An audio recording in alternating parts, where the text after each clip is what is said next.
আজকের রেসিপি নিরামিষ ছোলার ডাল। প্রথমেই কড়াইতে সর্ষের তেল গরম করে নিয়ে তাতে দিয়ে দিয়েছি চেরা কাঁচা লঙ্কা আর 5 ফোড়ন, দিয়ে দিলাম আদা বাটা আর টমেটো কুচি। আদা আর টমেটো খুব ভালো করে আমি নাড়াচাড়া করে নিয়েছি। এরপর দিয়ে দিলাম স্বাদ মতো লবণ আর হলুদ। লবণ আমি একটু অল্প পরিমাণে দেব, কারণ ছোলার ডাল যখন আমি সিদ্ধ করে রেখেছিলাম তখন আমি লবণ দিয়ে সিদ্ধ করে রেখেছি, তাই খুব সামান্য লবণ আমি দিলাম। দিয়ে দিলাম একটু লঙ্কা গুঁড়ো। এরপর খুব ভালো করে আমি টমেটো আর আদা কষিয়ে নিয়ে ওই সিদ্ধ করা ছোলার ডালটা দিয়ে দিলাম। সিদ্ধ করা ছোলার ডাল কিছুটা মিক্সারে আমি পেস্ট করে নিয়েছি, কারণ ডাল যাতে একটু ঘন ঘন হয় তাই, কারণ আলু আমি যেহেতু ব্যবহার করিনি।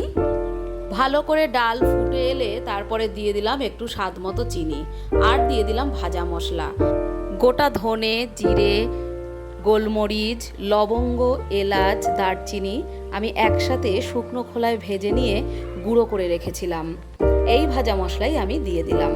সব শেষে দিয়ে দিলাম একটু কাসৌরি মেথি। ব্যাস, আমাদের আজকের ছোলার ডাল রেডি হয়ে গেল।